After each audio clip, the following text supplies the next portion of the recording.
8 a.m. Nosotros te informamos. Vos pensalo. Esta sección, me interesa, de los pies a la cabeza. Como ya se me está haciendo costumbre, te voy a leer un artículo, una nota, una noticia que a mí me interesa. Espero que a vos también. ¿Puede una fotografía cambiar el mundo? Se pregunta Beatriz Guerrero González Baleiro de la Universidad de San Pablo. La fotografía es una pequeña voz. Yo creo en ella. Si está bien concebida, a veces se deja oír. Esta es una frase de Eugene Smith, un fotógrafo que se especializó en fotografía documental. Y te leo. Retratar injusticias no es algo nuevo. Desde los primeros años del siglo XX hasta el momento actual, muchos fotógrafos se han preocupado por dejar su testimonio. Pero se puede tratar de reformar, de enderezar el mundo a través de una fotografía, se pregunta la autora. Le sorprenderá saber la cantidad de fotógrafos que con sus imágenes han tratado de persuadir la necesidad de cambiar la realidad que nos rodea. En estos casos, la fotografía tiene la intención de enmendar, de denunciar ciertas situaciones y de provocar respuestas. Del mundo a la utopía. En términos fotografía documental, se refiere a las imágenes realizadas con la intención de reflejar el mundo, respetando los hechos y buscando la veracidad. Por tanto, la fotografía documental es una imagen que constata, que certifica un acontecimiento y que se basa en su capacidad para acercar la realidad. Esto no significa que la foto documental sea toda la verdad, ni la única posibilidad fotográfica. Asimismo, tiene que haber una difusión de esas imágenes y un público al que interpelar. El documentalismo utópico es parte de la fotografía documental, pero va más lejos. Sus fotografías se toman con la intención de hacer constar algo, de mostrar la realidad, pero no solamente, sino que confían en la capacidad de convicción que pueden tener una imagen, su capacidad de persuasión para mejorar el mundo. ¿Y por qué nos puede llegar tanto una fotografía? Por un lado, el componente mecánico de la fotografía, la cámara, hace que los hechos percibidos resulten más creíbles. Por otro lado, la fotografía se considera socialmente como más certera. El fotógrafo se orienta hacia la realidad, obteniendo una imagen que por su analogía con lo retratado va a ser sinónimo de veracidad. A esto se une la idea de que para poder tomar esa imagen, el fotógrafo ha tenido que ser testigo presencial, ha tenido que estar allí. Yo agrego además que veracidad no es verdad, ¿no? Depende de los ángulos, pero es muy interesante todo esto. Los inicios de la fotografía documental.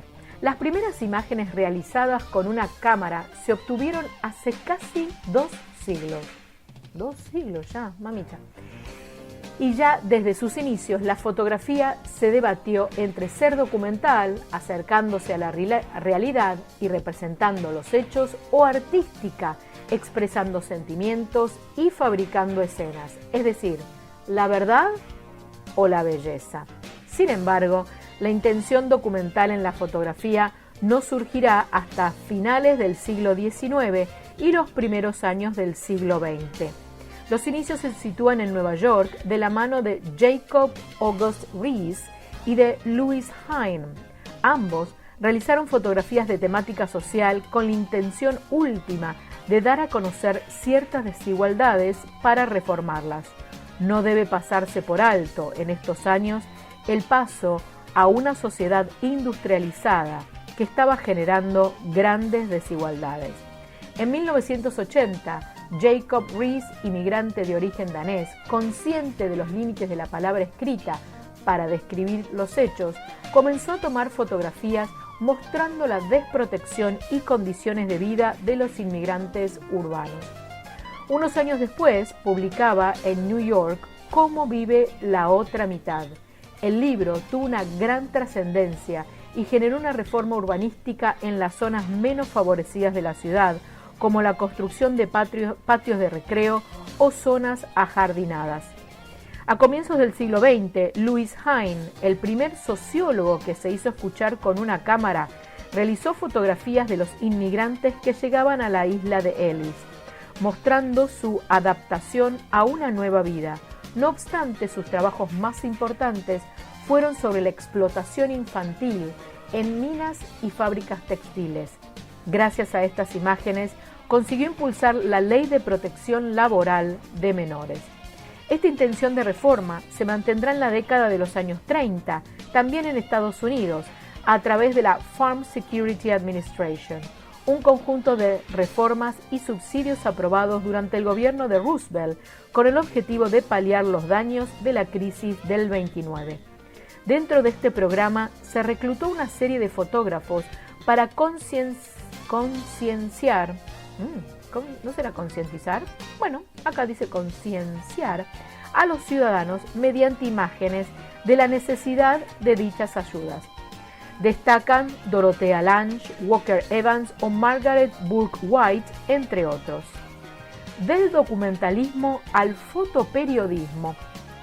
Tras la Segunda Guerra Mundial, la fotografía documental perdió algo de brío. Sin embargo, el fotoperiodismo asumió sus principios. Las revistas ilustradas, que estaban en pleno apogeo, fueron las que publicaron temas de interés humano. Entre los fotógrafos finales del siglo podemos destacar a Sebastião Salgado, originario de Brasil. Su obra principal se ha centrado en mostrar el sufrimiento de seres humanos que atraviesan situaciones de exilio, emigración, modos de trabajo o la miseria de ciertas comunidades. Muestra al público occidental cómo es la vida en lugares a los que nuestros ojos no llegan. En la misma línea que los que iniciaron este campo, podemos citar al español Gervasio Sánchez con su proyecto de largo plazo Vidas Minadas o James Nachtwey con su trabajo en Afganistán. Al día de hoy podemos encontrar fotógrafos con la misma inquietud que buscan persuadir a sus contemporáneos para cambiar el mundo y movilizar conciencias. Además, ya está plenamente aceptado que el documentalismo puede presentar muchas posibilidades y que no es una fórmula cerrada.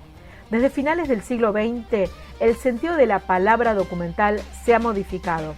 Cada vez nos encontramos con una mayor diversidad de propuestas, si bien todas ellas coinciden en su confianza en la capacidad de la comunicación que tiene la fotografía. Se puede afirmar que el documental, con la idea de mejorar y estimular respuestas, sigue vigente y funcionando. Sigue habiendo fotógrafos interesados en reformar y en persuadir a sus contemporáneos de la necesidad de enderezar el mundo. Fotógrafos para quienes la fotografía documental sigue siendo sinónimo de compromiso y reforma. En definitiva, no han renunciado a la utopía. No obstante, si hay un fotógrafo también, debe haber un público que reconozca esas imágenes como documentos, que sea capaz de hacer una lectura documental, dando sentido a las imágenes y actuando en consecuencia. Evidentemente dependerá de cada persona y del momento vital en que se encuentre. Asimismo, no todos nos veremos afectados de la misma manera. No obstante, al final, como individuos, si nos sentimos interpelados por estas fotografías y nos movemos, aunque sea un poquito, podemos hacer mucho bien. Esta entonces fue una nota de Beatriz Guerrero González Baleiro que fue publicada en The Conversation, un newsletter que proviene de las Europas. Y con la fotografía y la búsqueda de su mundo utópico, te dejo por el día de hoy. Pero recordad que 8 AM está todos los días de lunes a viernes. Ahora, la mejor música de Lumbarton Radio.